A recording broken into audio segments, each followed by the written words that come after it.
Today, we're joined by Lynn McLean, founder and managing director of EMR Australia. Lynn is Australia's foremost expert on understanding and reducing exposure to electromagnetic exposures in homes, businesses, and learning environments. And she's been working in this field since '96. She's also been involved in or commented on the major political and regulatory developments of the last 2 decades, and she's authored 4 books on electromagnetic radiation. Lynn, thank you so much for joining us today. My pleasure. Nice to speak with you, Maria. Thank you for having me. It's good to have you. So, Lynn, just tell us a little bit about your experience and what EMR does before you sort of get into what we've discussed we're going to talk about today. Okay, well, my background is in education, so I'm very interested in telling people about this issue and helping them to understand it and helping them to make themselves safe. So I suppose that's the way that I would primarily describe myself. I run a business. My business is called EMR Australia, and you can probably gather that it's devoted to doing those things, to educating people.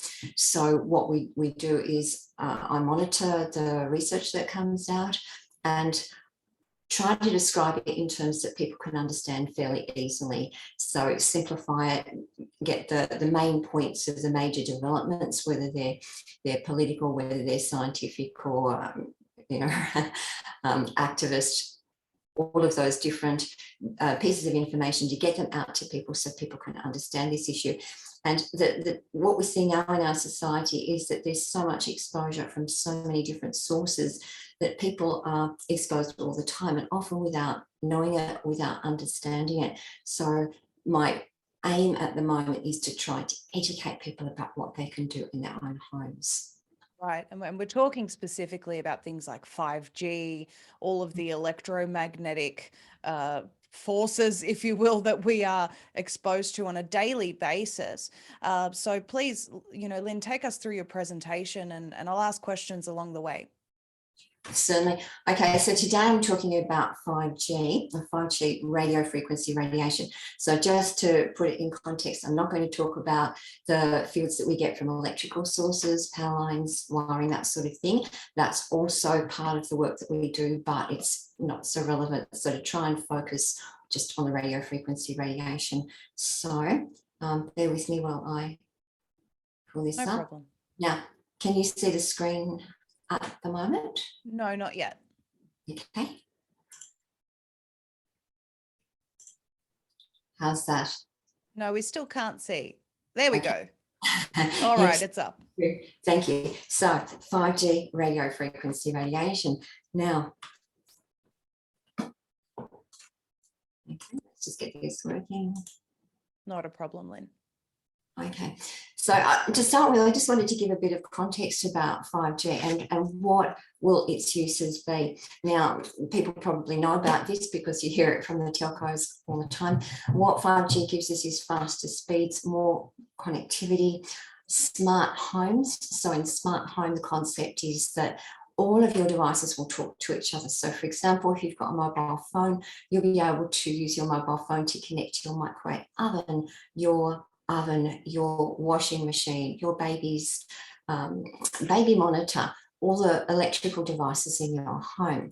Now, in smart cities, very much the same sort of thing, where everything is connected wirelessly to everything else, including driverless cars. So that's really how the technology is, or what the technology is promised to deliver. How does it differ from what we've got? Well, it uses different frequencies. Some of the frequencies that it uses, so you can see down here, we've got 600 to 700 megahertz. Some of that is reusing the frequencies that have been used in the past, but it's also introducing new frequencies, high frequencies. So at the moment, we've got a lot of 5G technologies operating around 3.5 gigahertz. But in the future, there will be higher frequencies again. So we're looking at something like 26 to 28 gigahertz, even 38 to 42 gigahertz. And that will be different in different countries too.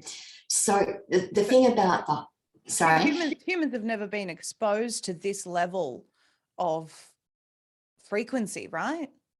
Yeah, these are unnatural frequencies. You're quite right. And all radio frequency radiation is unnatural. So that's one of the questions, how are we going to react to that? And I guess we'll come to some of the impacts on health in a little while. Sure. But in terms of how it works, these frequencies don't travel very far. They're millimeter frequencies, they're very small. So in order to be able to get coverage in a city, what it means is that there'll be towers really close together. So you might get antennas on a power pole outside every 12 houses, whatever it might be. So there'll be transmitters basically everywhere. And what this means is that people are going to be exposed to it pretty much no matter where they are. And another feature of this technology is that it uses beam steering technology. So in this picture here, you can see that there's a girl using that's a 5G mobile phone, and the signal from the tower is being directed to her phone.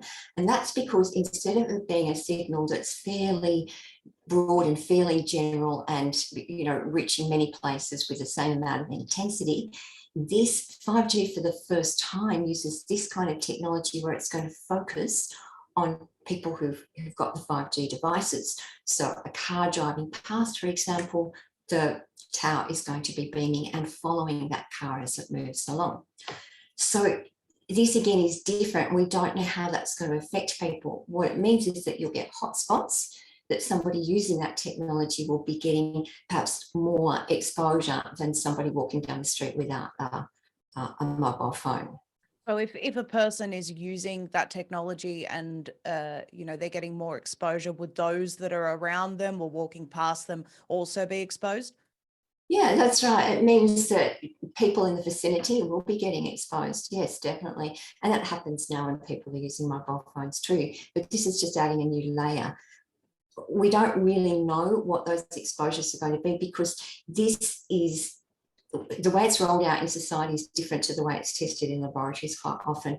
So we don't know how it's actually going to translate to effects on people. So if you're walking down the street and you've got a mobile phone and the 5G signal is basically following you along, does that mean that people are going to feel it? Are they going to be sensitive to it? Are they going to react more than they do at the moment?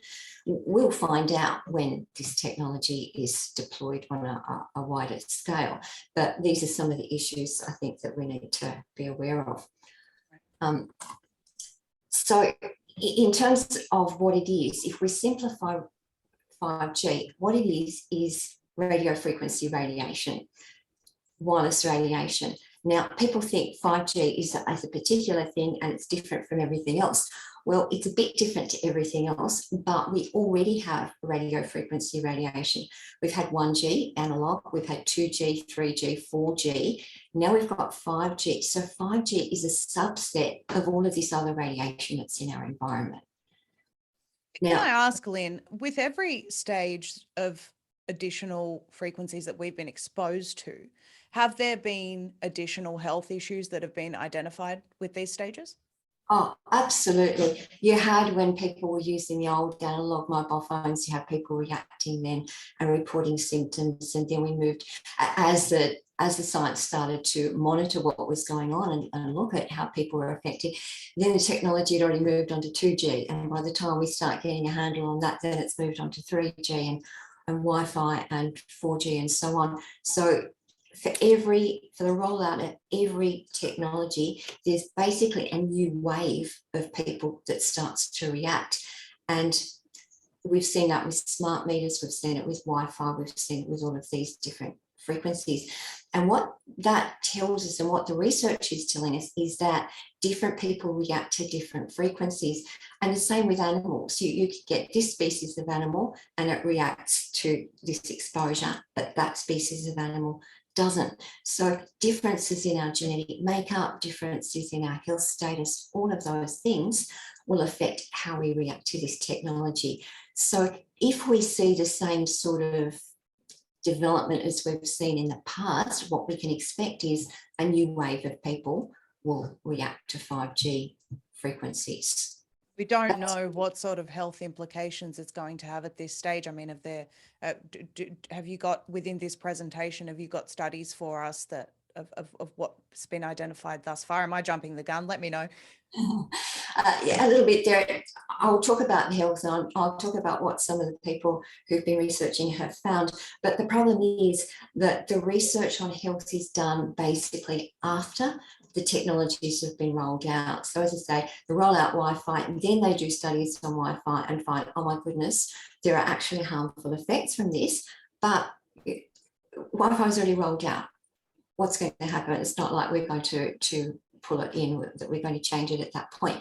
And that's the difficulty, that when you wait to test the health effects on the people who are already using the technology, it's a bit late to that sort of technology at that point. Right. Yes, yes.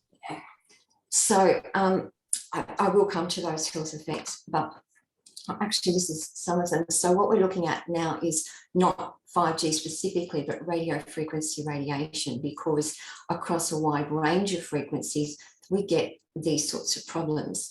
Now, sorry, just to clarify, radio frequency radiation is? It's the kind of radiation that 5G is. So if you think of fruit as an analogy, you go into a fruit shop, you buy apples, oranges, pears, bananas. This is radio frequency radiation. That's the fruit shop. Within radio frequency radiation, we have 2G, 3G, Wi-Fi, Bluetooth, 5G, all of those things. So with the overarching radio frequency radiation, is that safe? Well, after decades of research, we can now say that, in fact, there are a lot of problems that are associated with it. And they include things like brain tumours and sperm damage. They're two of the really well-researched effects. Genetic damage, oxidative stress, so that's free radical damage. And that's the sort of thing that's implicated in a lot of diseases, especially things like neurodegenerative diseases. There's research showing breaches of the blood-brain barrier. So that's when radiation is able to penetrate the blood-brain barrier and allow harmful chemicals to get into the brain, which can cause damage.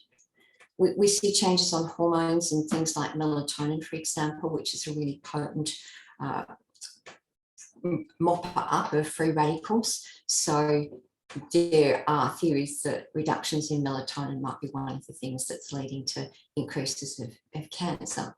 We also see changes to cells, including calcium ion efflux, which I won't go into, but it really is important because some researchers are saying that that's a mechanism.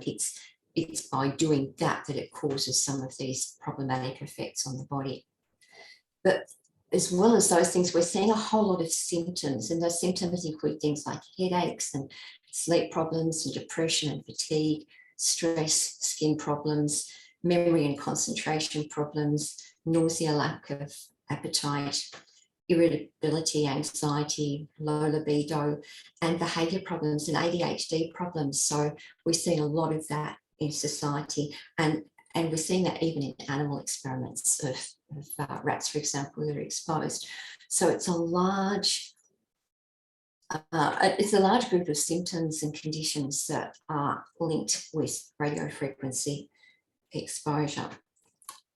I've actually seen studies where with the rise of the use of technology, there's a direct correlation with things like chronic fatigue, depression, and a lot of these symptoms that you're talking about. They are directly, linked. It's quite obvious. Yeah, and there are some researchers that talk about that specifically too. And I think I mentioned to you the other day that Martin Hall is one of the researchers who's done some work on things like chronic fatigue, and he shows a connection, or he shows a plausible mechanism that describes when EMR or radio frequency radiation affects the body, that these are all the downstream effects, and some of those downstream effects are the sorts of things that we see in chronic fatigue and those sorts of chronic problems. And a lot of people sorry, I forgot to unplug this. My apologies about that. I've unplugged the other ones. Yes. So a lot of the people in our network have those sorts of conditions, so we understand that that is a big problem. One of the big problems is cancer too, and brain tumours. Now, back in 2011, so we're going back over a decade here, the International Agency for Research on Cancer classified this radiation as a class 2B carcinogen. In other words, a possible carcinogen. And that was based largely on a lot of the mobile phone studies. And I don't know if you can see the picture of the mobile phone on the cover there, but it's a very old mobile phone. And since then, we have more mobile phones. We have people spending more time on mobile phones, and we've got a whole lot more research too. So when that classification was made, the researchers, the IARC said, we're making this classification, we're not classifying it as a definite carcinogen because of lack of animal studies.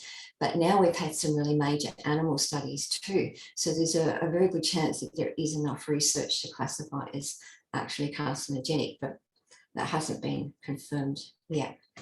So that's one of the significant developments. And what we have is a lot of scientists and doctors that are signing statements like this one. This is an international appeal that was signed by 248 scientists.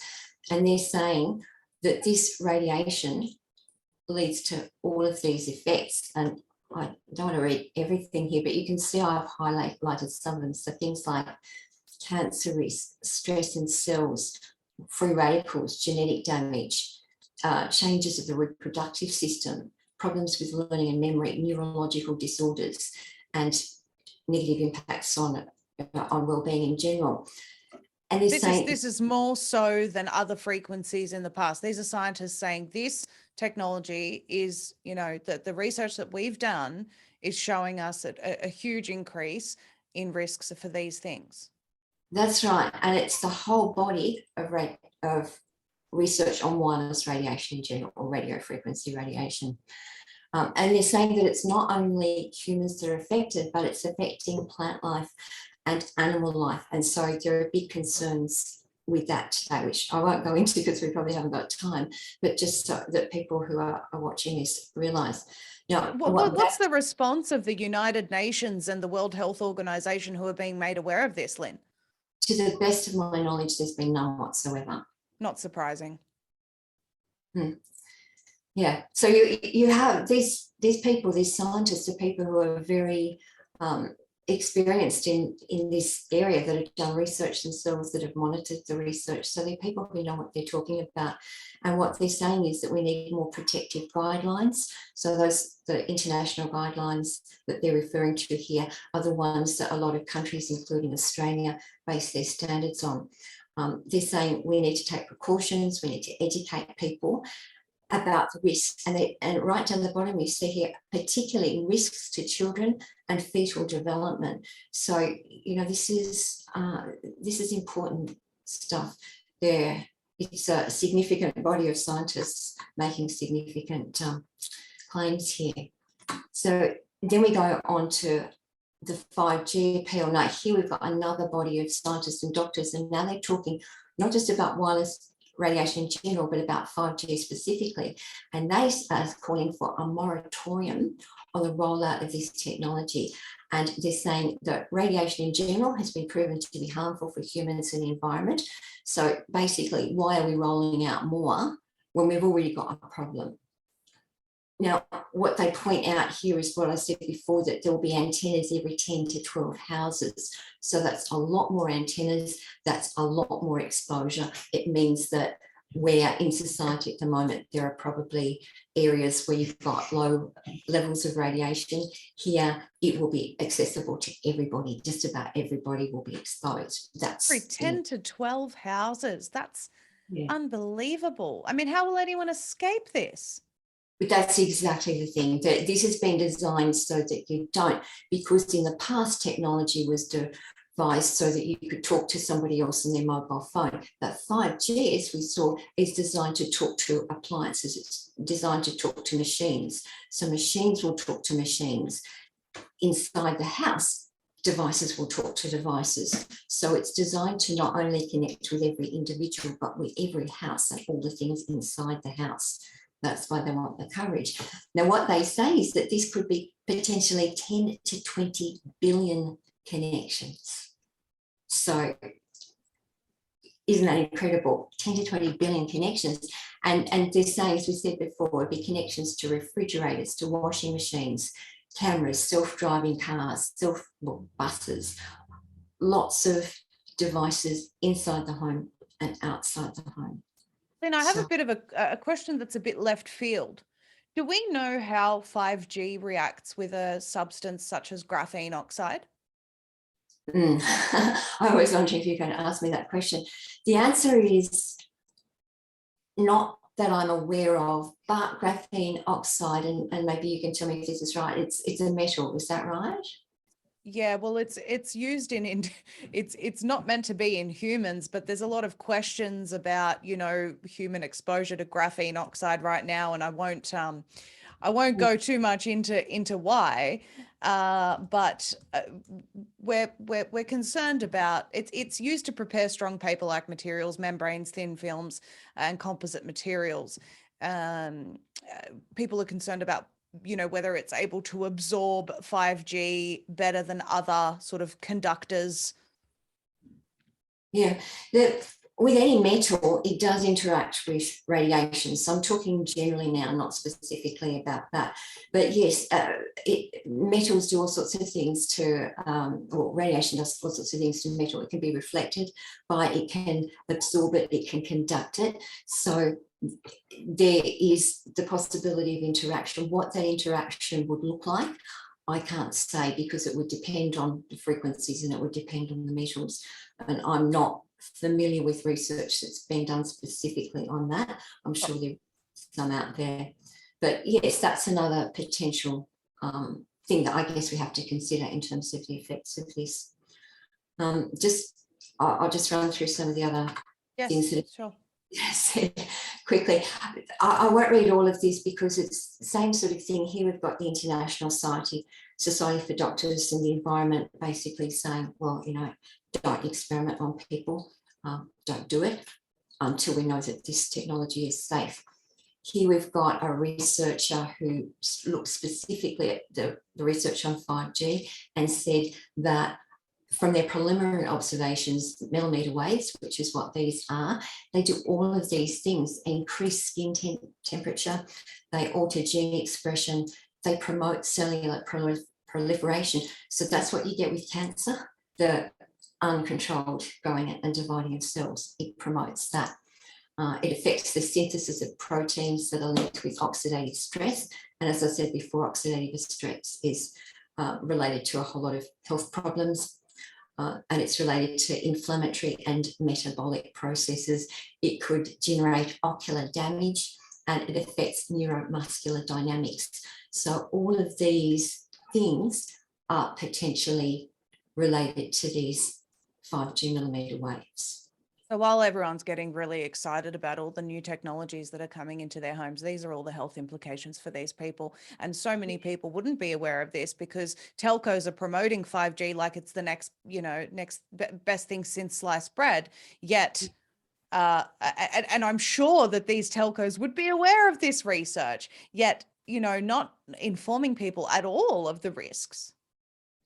Yes. And there are reasons for that too. And the reason that they will say that they are rolling out this technology is that it complies with the standards. So it complies with Australian standards and international guidelines. And so you can say, oh, complies with the standard, that's great. It must be safe.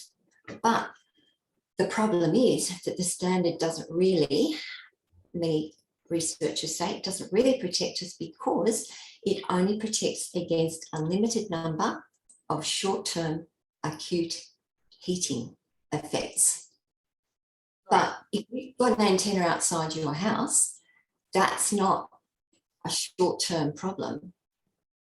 You've got chronic long-term exposure. And we know that it's causing these effects on the body. Are these effects going to lead to health problems? We can't say for sure, but you know, it does look like it, doesn't it? It does look like some of these problems that include things like oxidative stress and cell proliferation, it does look like they could be implicated with some of the cancers and the brain tumours that we've seen before. So we certainly cannot say that it's safe if it complies with the standards. Right. Yeah. Here's another study. This was done by Dr. Fiorella Belpogi, and she's really significant because she did one of the major animal studies that I referred to before that, that showed a link between exposure and cancers in mice. Now, she looked at the research and she said that some of these frequencies do definitely affect things that are related to health, for example, male fertility and possibly female fertility. They possibly have an adverse effect on the development of embryos, fetuses, and newborns. So this was a report for the European Parliament, and this is what she's finding based on the research done so far. And you were saying as well, I mean, even if it didn't affect your fetus, it would definitely affect your newborn when you have this baby monitor next to him and it's emitting these frequencies.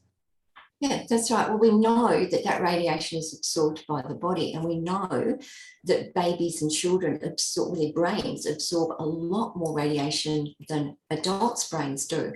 And we also know that there's research linking exposure of adults' brains to things like brain tumours. So if adults are getting brain tumours from the use of mobile phones, then what chance have babies and children got? They've got a far bigger chance, and the research has been showing things like that too. So we can't look at all of this and say, my goodness, 5G is going to cause this, this, and this. But what we can say is, my goodness, there are all these indicators of all of these problems. So don't you think we should take a few precautions? Don't you think that we should be safe? And I'll talk about how we can do that in a minute too.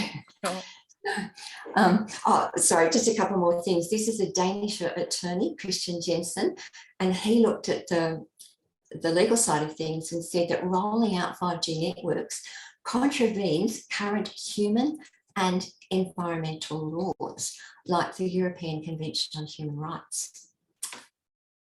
It's just another example of the erosion of human rights, Lynn. We've seen this globally throughout this pandemic, and this is just another step of this, completely disregarding the safety and the well-being of human beings and going ahead with this rollout.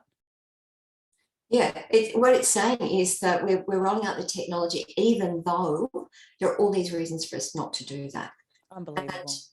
And I haven't finished all the reasons, because there are all these problems too. So some of these problems we're seeing with some of the other generations of technology, they're not peculiar to 5G, but what 5G will probably do is exacerbate them, because with 5G, we've got more data, we've got faster data, and we've got more exposure. So we're already seeing things like cyber risks, reduced privacy. Insurance companies have been asking questions like, is it reasonable for us to be able to insure people who are using 5G or exposing others to 5G? Wow. And yes, that's right. There's quite a bit of information on that. We already are seeing a lot of social problems from people's use of wireless technology. And these are just a few of them, things like depression and addiction, learning and concentration problems, behaviour problems, actually reductions in people's ability to learn at school too, and their educational performance. So that's already happening. Ramp it up to 5G, and what's going to be the result? I think we'll see more of all of the above. So things to think about. What we're going to talk about in a minute is what we can all do about it. But before that, I just want to repeat what I was saying before, that 5G is a subset of all of these other kinds of wireless radiation. So when we're thinking about, gosh, how do we protect ourselves from 5G? The right question for us to ask is, how do we protect ourselves from all of it, from radio frequency radiation, not just 5G? Because if we just look at 5G, then we might miss out on, the baby monitor beside our child's bed, or the Wi-Fi modem that's irradiating our house, or all of the other devices that could be operating at different frequencies. And we certainly know that there are risks associated with those other generations of technology too. Yes, and these are things that we don't even think about. We use day in and day out. Yeah, that's right. And you buy it in a shop and you think, oh, it's in a shop, it must be okay. and it complies with standard, it must be okay. But the reality is no, it doesn't necessarily mean it's okay. And if you look at the research on these technologies, and a lot of this stuff is on our website, you'll see that it does show harmful effects and has been doing for decades. So that's one thing to think about. And the other thing to think about is this question. So this is a question for the people who are listening or watching. Where do you think the majority of your exposure to wireless radiation comes from? Does it come from inside your house or outside your house? I answered this wrong when you asked me, Lynn, on the phone. Nearly everybody does. And this is why I'm asking people to think about it, because everyone says, oh, you know, it's a phone tower because I can see it out there. It's big.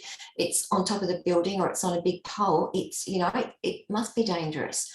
But these days, the majority of people's exposure comes from their own devices inside their homes.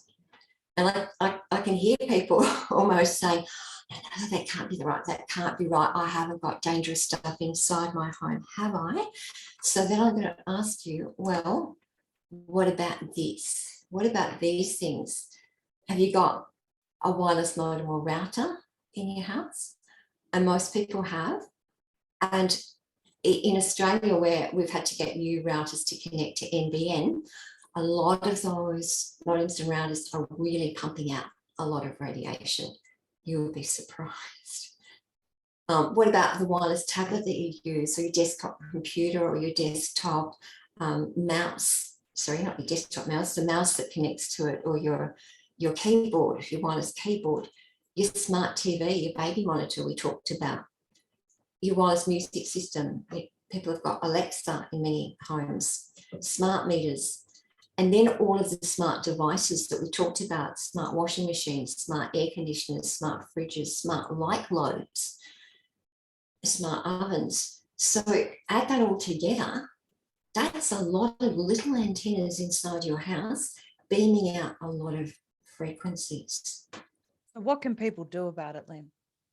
Right, well, I'm glad you asked that. So I'll show you a few suggestions, and then we'll come back to what you can do in the house in a sec. Oh, yeah, there we go. The scratching of the head, what can you do? The first thing to do is to find out what's there, because if you look around and say there's a phone tower out there, or I've got a smart meter, or I've got this or that, there's a really good chance that you're going to miss the main sources of exposure in your house, because you just don't know they're there. They'll be invisible.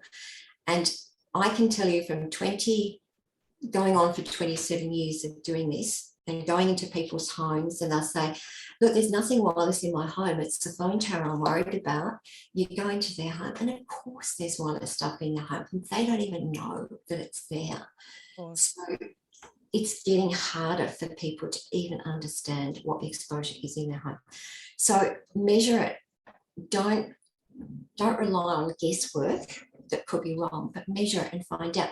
Because if you can measure and you can see, oh, I've got radiation in my house and it's coming from this, the baby monitor, then you can make a decision. You know, do I keep the baby monitor? Do I toss it in the bin?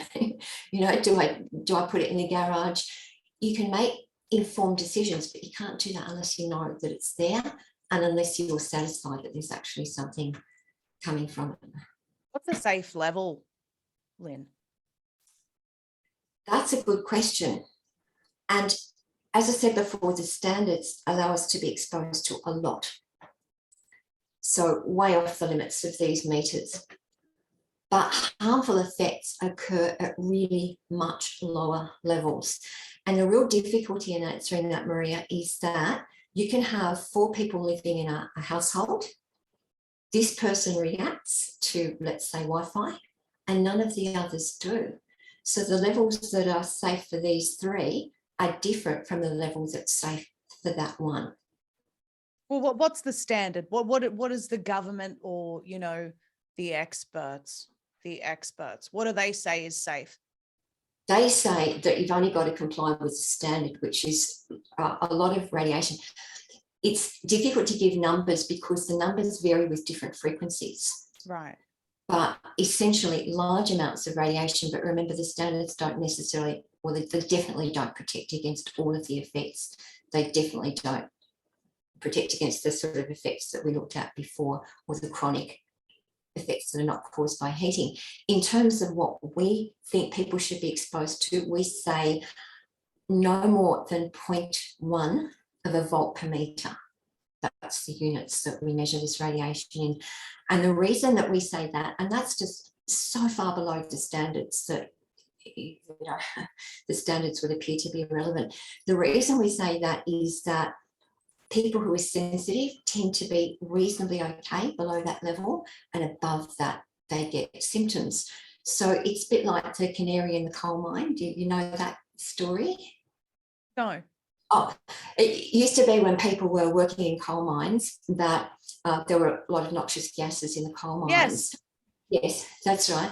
So they would take canaries down in cages, and when the canary died, they'd figure, oh, okay, it's got to be a bit dangerous, we'll get out of here.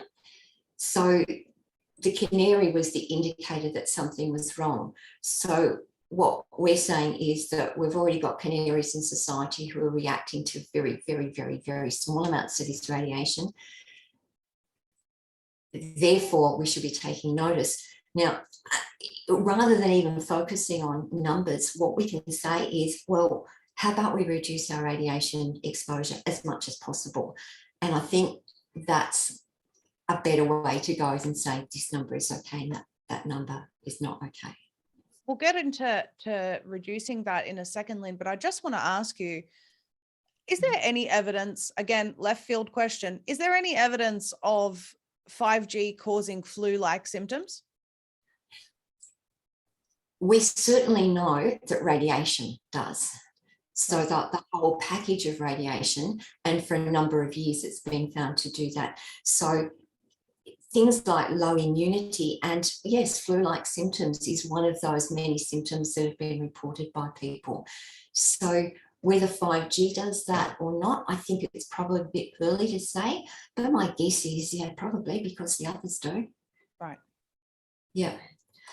All right, so discover your exposure, measure, find out what's there, and that's going to be something that you can use then to test whether, when you reduce your exposure, you've actually got a reduction. You know, you put some shielding in place, does it work? Well, you can measure and see. Now, the other thing that people can do, and brace yourself if you're sitting there watching this, you can actually go radiation free.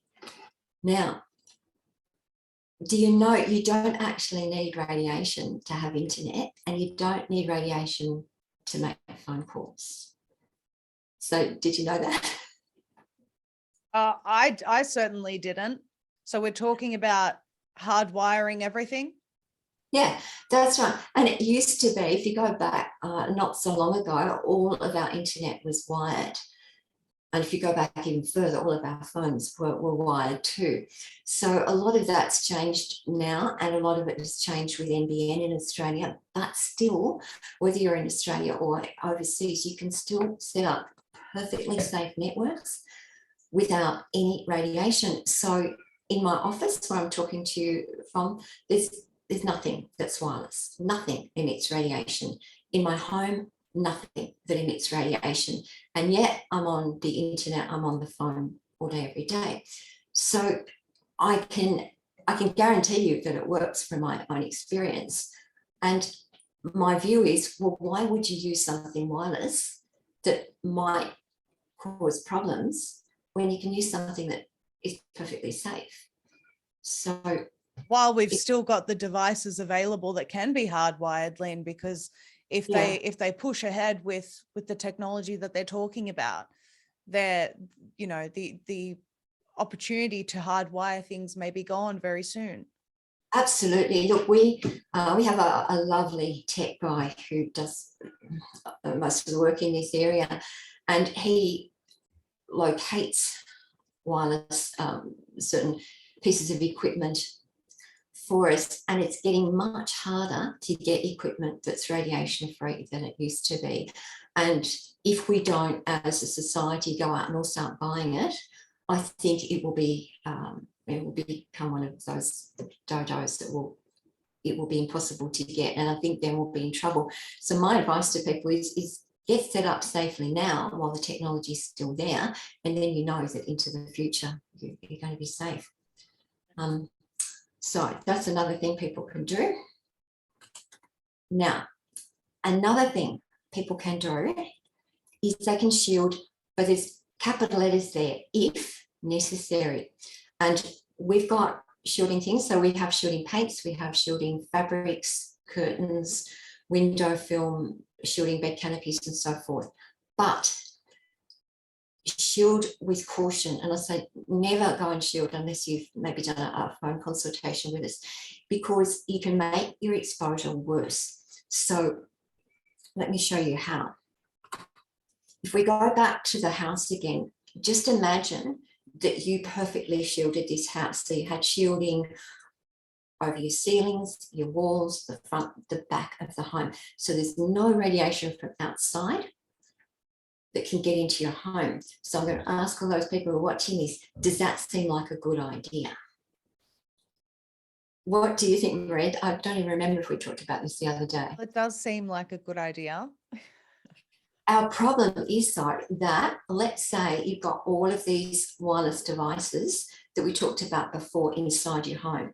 Wireless light globes, wireless thermometers, wireless security cameras, wireless, everything, wireless modems.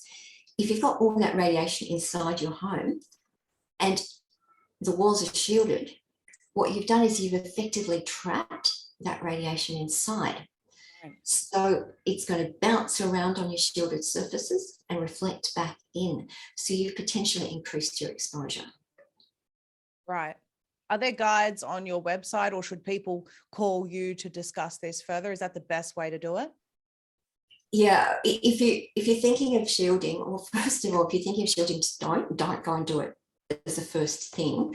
But yes, secondly, if you do it, only do it if you absolutely have to, and you've measured, as we said before, and you know where your problem is, but only after you've got rid of all of these internal sources. So if there's an antenna outside on the building opposite your house and you're worried about the exposure you're getting from it, your starting point is to fix the inside of your house. Right. So I know that sounds a bit odd, but you can see why. That you've got to get this bit right before you can put the shielding on. Okay, so, what else can people do? You learn how to make your home safe. Now we have a course, it's an online course, pretty simple. Anyone can do it. You can learn to make your home safe. So we show people how to make their home safe from radiation, but also magnetic and electric fields that come from electrical sources. And we cover all the sorts of things that we've talked about here. And I think this is important because it's a bit like you move to a new apartment, you've got to cook for yourself for the first time. Your choices are to eat healthy or to eat rubbish. It's the same here. You've got a home. There's going to be more and more wireless technology around you and in your home in the future. You learn how to deal with it, or you potentially end up with problems. And I think that's so important because it has got harder for people to make their homes safe now. And people are always ringing up, and to give you an example, people ring up and say, I'm really worried about the smart meter on my house. This is a really common question. And I want to shield it. Gosh, Lynn, that crow is outside your window. I'm just listening to it. Sorry, go on. Please continue. It's interested in radiation. Yeah. So people would say, all right, well, what do I do about the smart meter? Can I shield it? And I say, well, have you got Wi-Fi? And they say, yes. And then the question is, well, why are you worrying about a smart meter if you've got Wi-Fi? Because you're probably getting more from your Wi-Fi than from the smart meter. So people tend to fixate on certain technologies without realizing they've got all of these other problems in their house to deal with. So anyway, learn about this issue. Another thing people can do is talk with their wallets. So I hope that's going to make sense to people listening. What you buy, what consumers demand, is what manufacturers give us.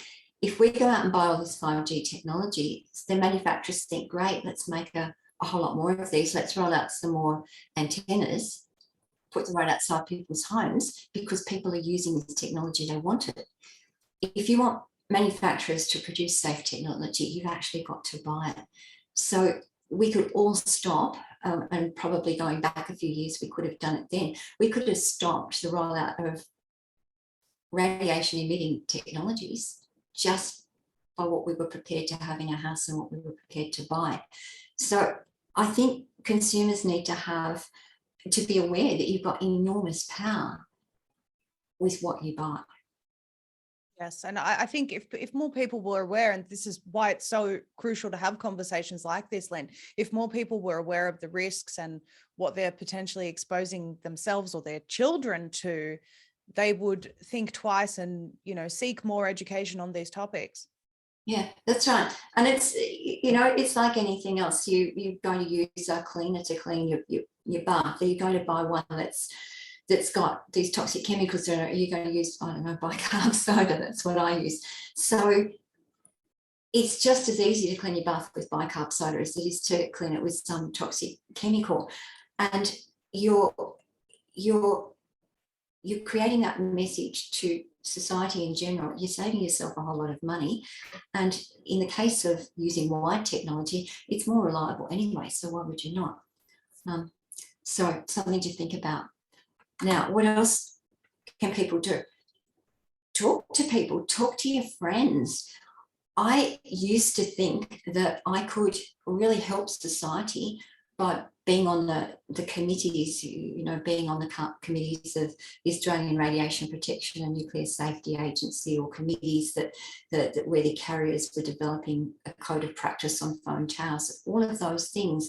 And that by listening to what consumers wanted and looking at the research on their health, that they would make all these changes and they'd fix things and make things better.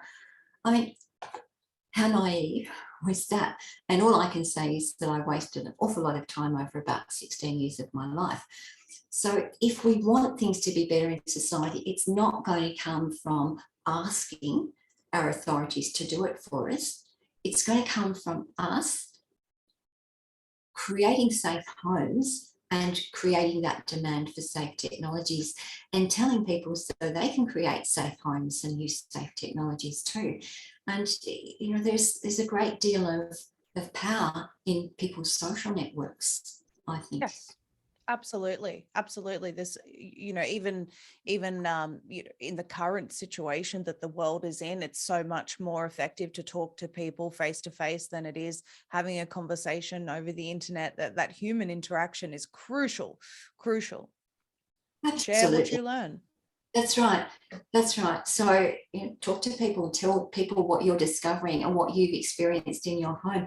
People ring me up all the time. They say, I've got all these problems. And I'm saying, well, okay, tell people, can we do a post? Can we put it on our social media pages there to get that information out? Because otherwise you might think, I've got these terrible headaches. I'm under stress. Now, the headaches might be from your stress, but they might be from your Wi-Fi router that's sitting next to you or your mobile phone that's against your brain. So creating awareness, I think, is really important. What else can people do? So stay informed. Now, this is an evolving area. There are more changes in technology. I think it's changing more quickly than ever I've seen before. So we've got 5G now. The plan is that we'll have 6G, then there'll be 7G and so forth. So hang on, they're already planning for 6G, 7G? 6G, definitely. Yeah, I know they're doing that. I'm not sure if there are plans for high frequencies again. We haven't even finished with 5G yet. Yeah, that's right. Exactly. And we don't even know how 5G is going to affect the community, but still there are plans for 6G. So you see from what I'm saying that the concerns about people's health are really not uppermost in the planning of Absolutely not. Absolutely not.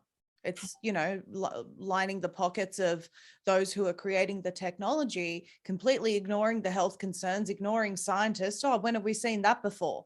My goodness. Sorry, go on, Lynn. No, I'm completely with you there.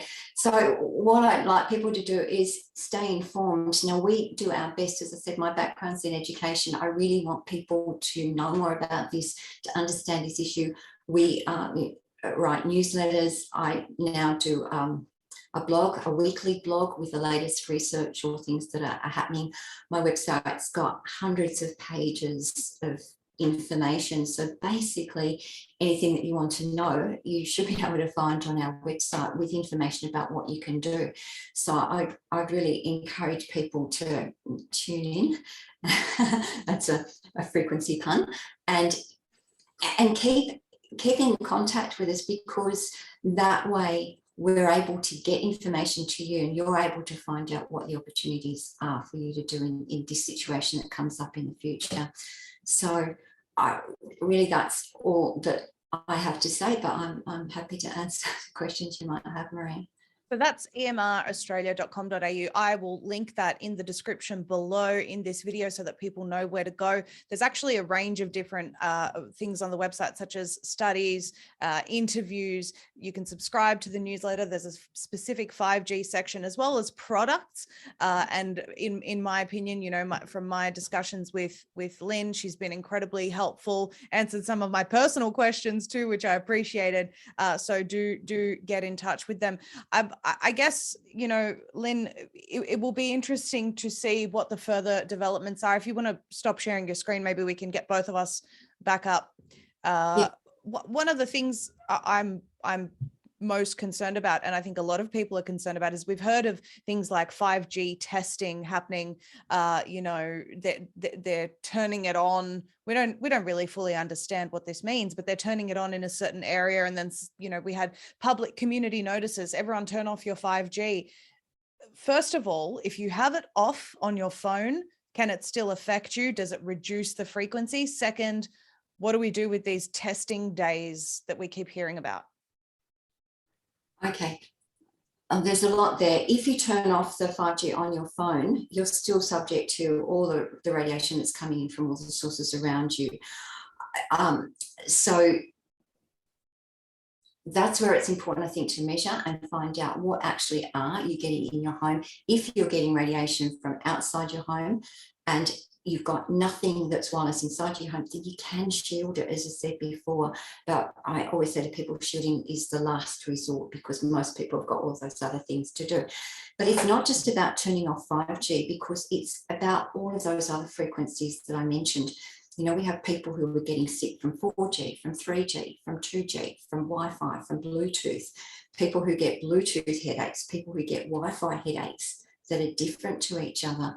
So we know all of these wireless technologies are impacting on people. We know there's a fair chance that 5G is going to, as well, as you saw, but we don't know whether it's going to be worse than the other technologies. Potentially it could be less bad. Don't think that's necessarily going to be the case, but we don't really know. So the things to do are just protect yourself from all of it. Also, when people say, I'm getting affected by the 5G tower out there, there's a chance that's the case, but what's happened lately is that there's a lot of people are getting NBN installed in their homes, and when they get NBN, they get new modems. And as I said before, those new modems are pumping out the radiation in many cases. And when people think they've got them off, that they've pressed the off button, they're still emitting radiation. So in many cases, the NBNs arriving coincided with 5G going up in your neighbourhood. So just because 5G is in your neighbourhood, it doesn't mean that 5G is the problem. It could be your NBN equipment that's the problem. As I said, that's one of the biggest sources of radiation in the modern home. So this is where it's really important. Just check everything. Don't assume that it's this or that. Check everything. And that direct beam, forgive me if I've got the wording wrong that you showed us earlier. So say I have a device, a mobile phone that has 5G capability, but I've switched that off, and you do have the option to switch it off. Will that 5G direct beam still go to my mobile phone? Not if you're not using 5G, but you'll still be exposed to the other sources of radiation. I just would encourage people to really think about the use of technology. And for some people, it's much easier to reduce your exposure to this than others. So if you're in an office all day, and let's say it's a home office, you've got complete control over your technology, you can have a completely safe setup. If you've got a landline phone beside you, you don't need to use your mobile as much. If you've got a computer, you don't need to use your mobile phone for scrolling the internet. You can use your computer, your wired computer. So there are lots of ways that we can actually reduce our use of wireless devices and, let's say, mobile phones, and use safe technology instead. All right, well, to the viewers, please do go on to EMR Australia, again, linked in the description below. Have a look for some ideas on how to reduce your use of this technology. And Lynn, we really do thank you for your time. This has been incredibly informative. Thank you for all of your effort to educating people about all of this. We really appreciate it. Look, it's my pleasure. That I love this issue. I find this fascinating. I'd like to think that other people who look at this information will find it fascinating too. But more importantly, I think these are critical life skills now that we have to all master if we're going to be safe and have safe kids in the future. So I really appreciate, Maria, the opportunity to talk to people today, and I hope it has been useful for them. I agree. And please do share this information with the people that you know about the dangers of all of these frequencies that surround us every single day and how to keep ourselves safe. Lynn, thank you again. My pleasure. Thanks, Maria.